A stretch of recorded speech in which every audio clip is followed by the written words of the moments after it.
This is a video to my response around the Access and Success interview. I interviewed the Associate Vice President for Community, Civil Rights, and Compliance at a university in the Northeast. I will just use an initial. Dr. P was the person I interviewed, and she had a lot of experience in higher ed before she came to this position. She worked for TRIO for 10 years, which is a federally funded organization that supports low-income and first-generation students in higher education. With her experience, she moved on to a university in the Midwest, where she served as the executive director for the Center of Diversity and Enrichment. She worked primarily to promote the success of students with marginalized identities. It is there that she began to develop an awareness that many barriers to access and success were not intentionally created, but were the products of the policies and programs designed without thinking through the diverse student needs and circumstances. Her role, one of the things that she became very frustrated with was the systemic inequities that she witnessed throughout her career. She was driven by a desire to address what she calls implicit bias. And as a side note, that is the topic that I used for my annotated bibliography. So the theme of implicit bias and unconscious bias was a theme throughout the interview. She stated we all have biases, but it manifests differently across individuals and contexts. The critical point is that unawareness of people around those biases and how that impacts their decisions and actions. So an example of implicit bias was that she gave specifically was around a black male and a white female that were taking the same course with the same professor. They both had extensive caregiving obligations, which resulted in missed classes and late assignments. The professor gave forgiveness to the white female, and to the black male, he was held strictly to the syllabus. When Dr. P investigated, she discovered there was no rational reason for the treatment and found that the professor was applying different rules without conscious awareness. A lot of training then ensued, and work was done to improve the awareness of that faculty member. When asked what she wished she had known before she had taken on the current role, she said even though she had a lot of experience, she early on found herself overreacting to some situations, which implied the complexity and intensity of the job. She did not give specific examples around this, but the point is, even with a lot of experience, the job can be very challenging. One thing that really bothered her was that people just accepted the systems they worked in without questioning them. Also, assumptions are something to think about. The university tried to alleviate a salary deficit by giving a one-time increase to people who made $70,000 and above. The problem was, as Dr. P pointed out, that someone who was single who made $65,000 might be doing just fine, and someone who made $90,000 who had a family might be struggling. So the idea was ultimately tabled.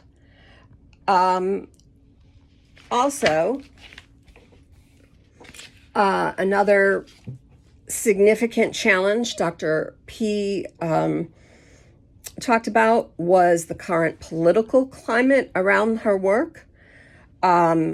The university had recently experienced a decline in minority enrollment, and that students of color were, her words, concerned about coming back, creating a chilling effect on the progress the institution has made.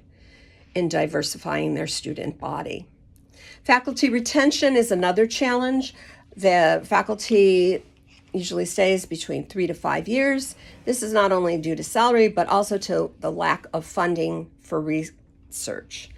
The structural limitation affects the institution's ability to build and maintain a diverse student body. Faculty.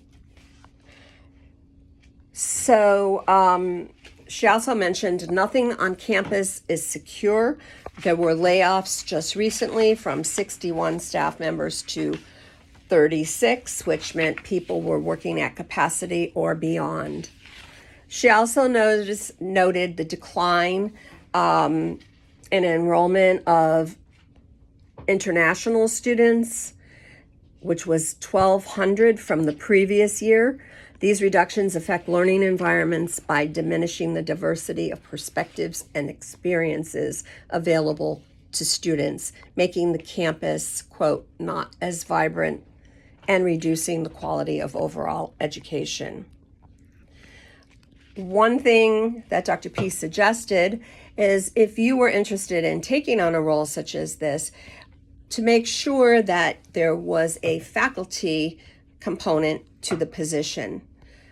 She said that having teaching time took this position out of a solely administrative position and pointed it to a teaching position where you can teach courses around bias and unconscious bias and work to improve the overall awareness of systemic barriers. Her successes included she became aware that students on the autism spectrum were not necessarily being supported, and so she created a neurodiversity center for students.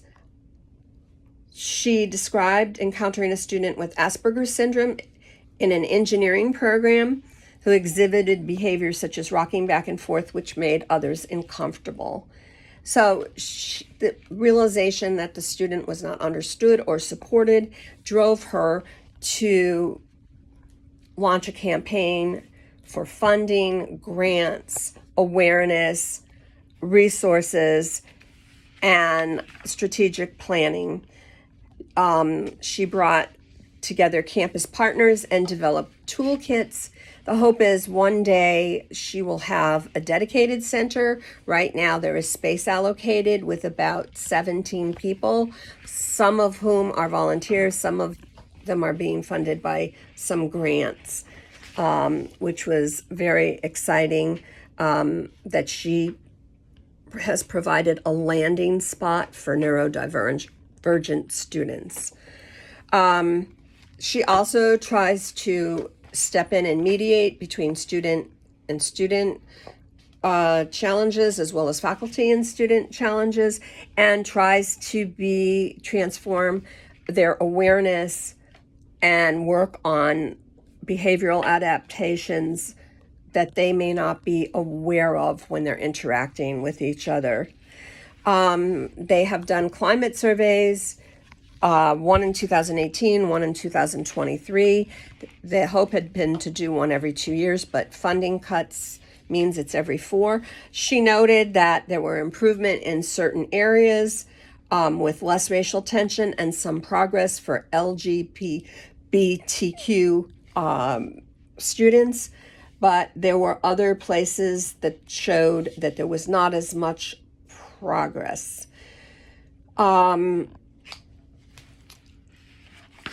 So she has also worked on including more minority students in the campus roles. She has invited several to be campus ambassadors, and they have become tour guides to show that families of their diverse perspectives and understanding the institution. Throughout the interview, Dr. P repeatedly returned to the theme of implicit bias and the need for education around unconscious prejudices. She acknowledged that bias training is often triggering and particularly challenging around a white defensiveness, but emphasized that this is part of the process. She, as again I said, was important to her that people carry a certain amount of teaching responsibility, so they would have faculty appointments if they became a diversity officer. She also recommended that if you came into a position like this, that you build your network across the state with people who have jobs that are similar, as well as even beyond the state. That would create a sounding board and a support system. Dr. P's entire interview definitely conveyed to me the importance of persistence, resilience, and maintaining focus on incremental progress, even in face of challenges.